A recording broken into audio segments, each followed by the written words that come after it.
Welcome, I'm Kinetic Symphony. This is Dave. I hunt down and report on weird and true mysterious stories, from glitches to the supernatural. Case file number 1834, written by mushymushimuschi, Floating Orbs, Hidden Creek Beds, and Ancient Legends.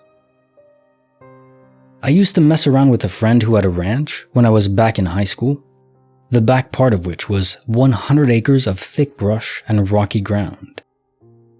To get to it, you had to descend a 150-foot cliff and cross a typically dry creek bed at its base. The Native Americans supposedly used to run buffalo off the edge.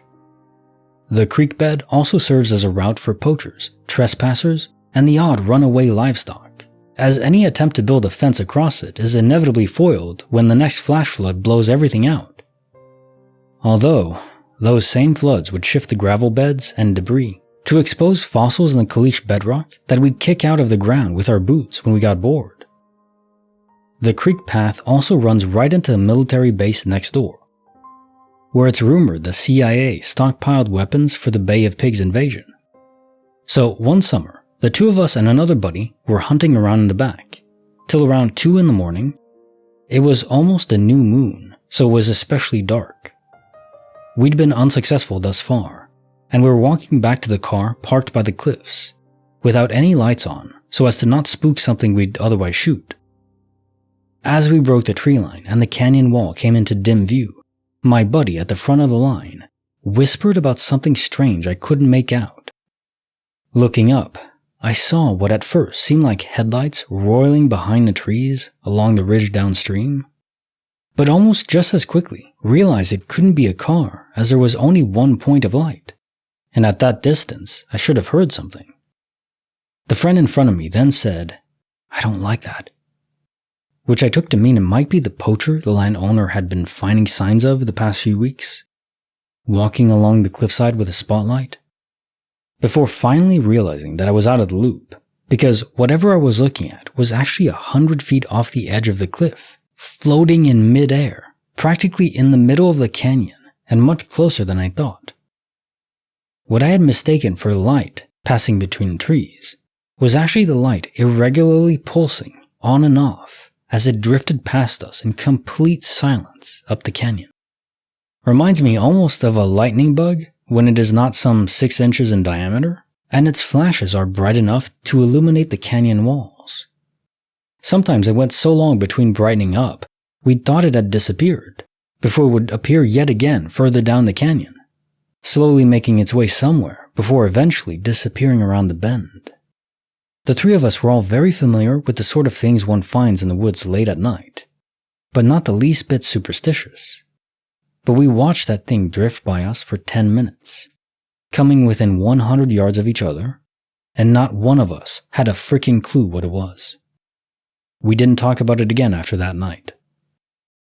Case file 1834, Floating Orbs, Hidden Creek Beds, and Ancient Legends.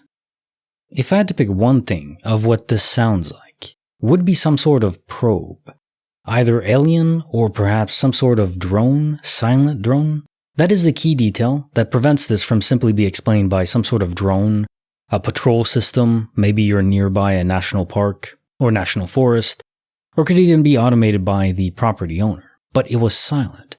To my knowledge, there are no drones that are that silent. There are some that are somewhat quiet, but you'd still hear the fans twirling.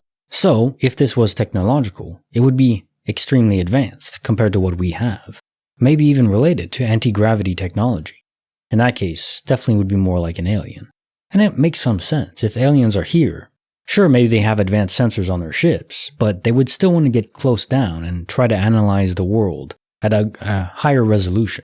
But as always, when these stories end as, "We never spoke about it again," I mean, that is so unlike me. If I ever saw anything that is so unusual like that, it's the only thing I would talk about for the next year. It's just, you experience the event. Talking about it isn't going to make it not have happened. So talking about it could just help lead towards a possible explanation that makes it less scary. So I don't know. To me, talking about it makes the most sense, but hey, I'm weird. Case file number 1835, written by Gullex, a stump, a drumstick, and a man in old clothes. Not me, but my late father. He was scouting for deer hunting spots on private land in the Lake Rathbun area of southern Iowa. He'd received permission from the landowner to hunt on these grounds, and was informed he was the only one with such permission. In the middle of a bright sunny day, he sat down on a stump in the middle of a clearing to eat his lunch of cold fried chicken. At that moment, he saw a man approach wearing old-timey clothing, including overalls and a wide-brimmed felt hat. He could not see the man's face. As the man walked by, my father said to him, "Hey, do you have permission to be here?" The man ignored him and kept walking. My father shouted, "Hey, do you have permission to be here?" And the man still ignored him. My father, ever the hothead, threw his chicken drumstick at the man, which landed in the grass on the other side. Dad just figured he missed, and he stood up and went after the guy.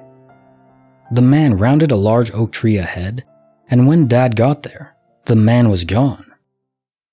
Dad looked on every side of the tree, up all directions. Nowhere. The guy had just vanished. Walking back to his lunch, crunching through the dry leaves and twigs, it occurred to my father that this man made no sound as he passed by. Dad did not tell tall tales. Dad did not drink or do drugs, had no history of mental illness, and was reluctant to repeat his story because he knew what people would think. He never used the word ghost in telling the story, and never believed in them, but he insists this happened to him and never could explain it. Case notes for file 1835. A stump, a drumstick, and a man in old clothes. Your father sounds like quite the character. Imagine that. He might be the only person in the history of humanity to have tossed a drumstick at a ghost. I mean, literally, he might be the only person to have ever done that. He is more distinguished in that sense than Neil Armstrong walking on the moon. He pierced the essence of a ghost with chicken. So strange sometimes these stories, but I love it. Case file number 1836, written by Wiglaer, Echoes of an Ancient Night. When I was 25, I was staying with my auntie and uncle in a village they lived in called Bromswell, in rural Suffolk, which is a county in the east of England. They lived just up the road from Sutton Hoo, which is an Anglo-Saxon burial site consisting of numerous burial mounds. One of the kings of the ancient Anglo-Saxon kingdom of East Anglia was buried there. The village is also next to Rendlesham, where people claim to have seen UFOs. At about 1 a.m., I decided to go into the garden for a cigarette. I didn't turn the outside light on as I didn't want to wake anyone up. It was pitch black outside, so much so that I could barely see my hand in front of me. I started to hear what sounded like a horse galloping in the distance. I assumed it was one of the neighbors' horses, but the neighbors who did own horses lived 2 properties away, so it would have been weird for me to have heard them from this distance. The galloping got closer and closer, to the point where I could hear it directly in front of me. I couldn't see anything because of how dark it was, but if I had remained standing in the same position, I would have been trampled. I ran back inside, shut the door behind me, and switched on the outside light. There was nothing outside, no horse or animal of any kind. It was completely quiet again. I briefly wondered if I had just come into contact with the ghost of an Anglo-Saxon warrior from Sutton Hoo. There was another night where I heard scratching on the walls outside of the bedroom I was staying in. I told my cousin at a later point, and she said she experienced the same thing in that room, but she thought it was rabbits trying to burrow under the house. Case file 1836, Echoes of an Ancient Night. So this would be evidence that indicates that yes, animals, at least some of them, do have spirits. This was the echo of a horse that was galloping, maybe killed in that area before, and this was just the echo repeating of it. I don't think you would have been trampled if you had remained there. I don't think it was real in the physical sense. It was just hearing it, the essence, the small tiny fragment left over by this living being. One thing I think we could actually test If echoes are repeating loops of the instance in life that is tethering the spirit, the fragment, to the world, then you can test that. You can apply the scientific method. If anyone ever experiences what they think is a ghost in their home or outside or somewhere that they have access to, install a camera and just record every day and see if it ever repeats. Usually loops are like on a yearly basis, sometimes quicker, maybe a bit slower sometimes, but it might be possible to obtain direct evidence. Now, sometimes spirits do mess with the electromagnetic forces in the area, which could disturb the camera, but even then, that would be kind of evidence. If it's on a specific time, and the camera always goes out or fuzzies out at a specific time, even if it sees nothing, that is still, to some extent, evidence. If it's repeatable. That's the key. You have to test and repeat and repeat. So if that ever happens to you, install a camera and see what happens. Now time for the joke of the day. My kid was misbehaving all morning, so I told him to go get a Switch so I can teach him a lesson. I then proceeded to kick his butt in Mario Kart. If you don't get it, the Switch is a video game console. So that's what he meant. Proper. I mean, that'd be good discipline. You're establishing the hierarchy of who's in charge and who isn't by dominating him in video games. Far better than physical domination. That's the old school style that I don't agree with. Peaceful parenting all the way. Unless it's in video games, then you can brutalize them. That's fine. Like the video, subscribe, hit the bell. Kinetic Symphony signing off.